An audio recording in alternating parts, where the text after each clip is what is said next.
Hi there, in this video I'm gonna explain you what are different interview questions that can be asked on Selenium. So with the help of these questions and answers you can crack any Selenium interview. So let us start with this. These questions are available on this blog seleniuminterviewquestions.blogspot.com, and there you can go to this Selenium plus Java tutorial, and there you can find the link to this one. And first let's start with this first question: how to read data from the table. So you can easily read the data from the table. Just identify the table using XPath or CSS, and then you can use the find elements method to identify all the tr tags. And then once you get the tr, iterate through each tr and then find all the td tags and then get the text using get text method. That's how you can read the table in Selenium. Then all browsers or OS are supported by Selenium. Okay, so Selenium supports lots of browsers like Internet Explorer. Recently Microsoft Edge browser is also supported. Then Google Chrome, Firefox, Safari, Opera, Android browser, iPhone browser, all these browsers are supported by Selenium, and it also supports all these operating systems. Then various synchronization methods that are used in Selenium. So Selenium supports implicit, explicit, then browser navigation timeouts, script time, and all these synchronizations. And additionally it also has the fluent wait, which allows you to wait for specific elements fluently. Then how to take the screenshot. You can take the screenshot using the text screenshot interface. So, get screenshot method is there in that that interface, which can be used to get the screenshot in Selenium. Then how to execute JavaScript and how many arguments can be passed to the execute script. So first of all, JavaScript can be executed in Selenium using JavaScript executor interface, and it has got one method called as execute script. The first argument to the execute script method is the script JavaScript that you want to execute, and the second, it actually has a variable number of arguments. You can pass a lot of arguments to that, and the rest of the arguments are actually the web elements that you want to pass to that particular script. Then how to handle multiple browser windows and frames. You can use get window handles method to get all the window handles that are open by the Selenium, and then you can switch to those any window using the switch method. And similarly you can also switch to the frames using the frames ID or name attribute.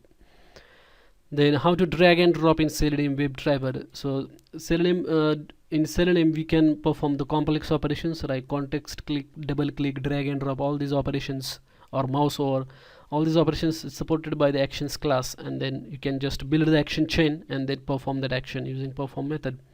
So that's how you can use the drag and drop in Selenium. Then what is the Selenium grid? So Selenium grid allows you to execute the same tests on different configurations. Say if you want to run the same tests in Selenium like on the different platforms, say Windows and Internet Explorer, or Windows and Chrome, Windows and Firefox, or Linux and Chrome, or say if you want to run the tests on iPhone or say iPad or Android phone. So that's possible using Selenium grid. What Selenium grid does is that it has got hub which controls the nodes, and each node can be configured to run the tests for particular configuration, say iPad, iPhone or Android, etc. So Selenium grid is very powerful technology in Selenium, which allows you to execute the tests in parallel, so that it reduces the testing time. Then what are the challenges and limitations of Selenium tool? So in Selenium we cannot capture the this captcha image content, so you cannot automate that process. Then we also it doesn't support the Windows dialogues. That is another limitation of the Selenium. It can only work with the web browsers. So these are some of the limitations of the Selenium tool.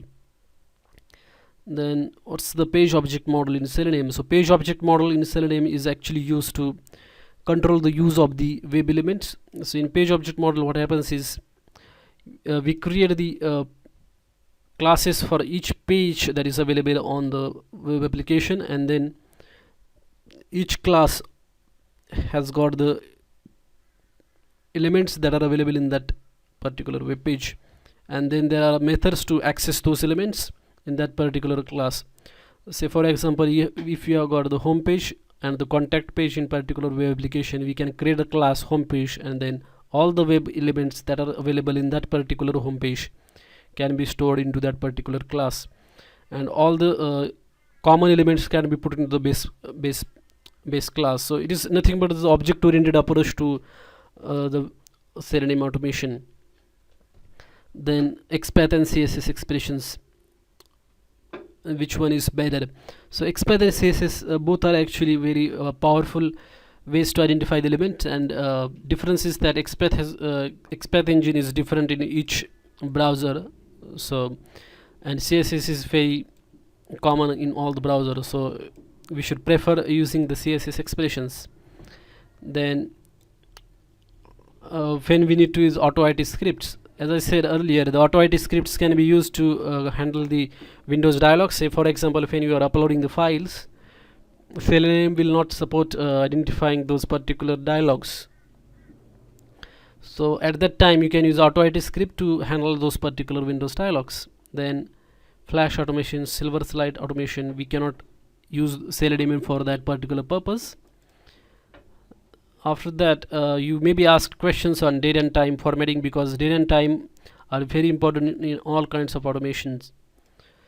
How to append data to the file, all these Java specific questions may be asked, or C#.NET specific questions may be asked if you are trying to code in those particular languages.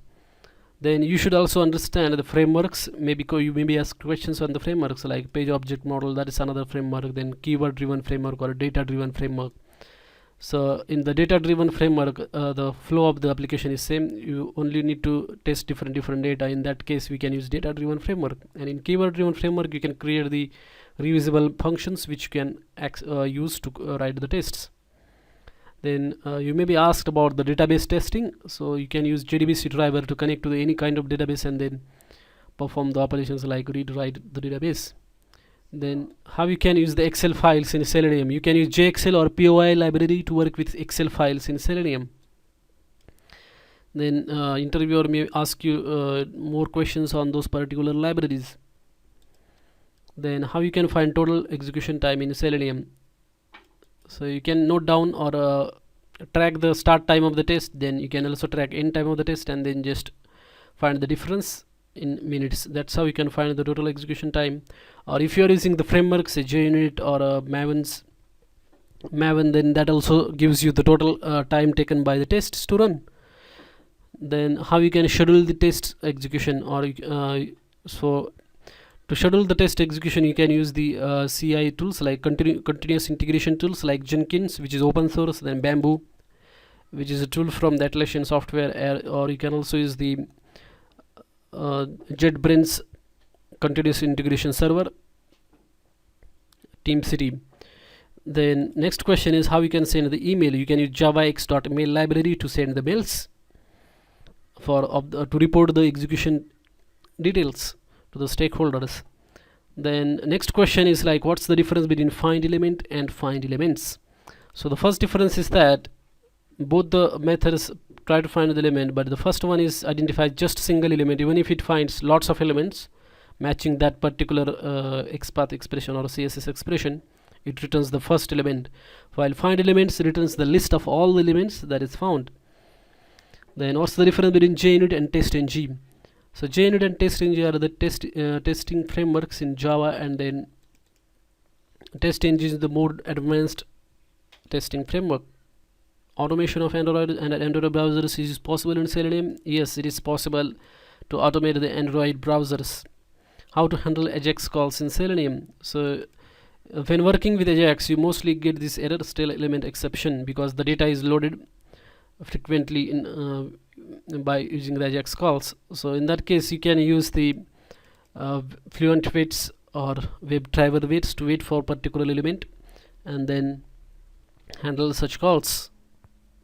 Then difference between QTP and Selenium, or Selenium and any other automation tool like Ranorex or any other tool like Test Complete. So you should be able to tell the difference between these tools. The first difference that is and most important is like Selenium is open source and free. So you should tell that. And another is like Selenium only allows automation of web applications. Then there are lots of questions like that which you can go through, like what are the exceptions that may occur in Selenium, then how to press tab key, then what is the alternative to use the send keys, then how to identify the frames, then how do you integrate the Selenium test with Jenkins, Bamboo or TeamCity, then how you use Maven with the Selenium, then version control tools, SVN, Git, how to work with Git. So all these questions you should be ready to answer in Selenium interview questions. If you like this video, hit like button. And if you want to access this list of questions, you can visit this blogspot.com into seleniuminterviewquestions.blogspot.com, and then click on this Selenium plus Java tutorial, and here you can find that link, Selenium interview questions, or you can also search for that term.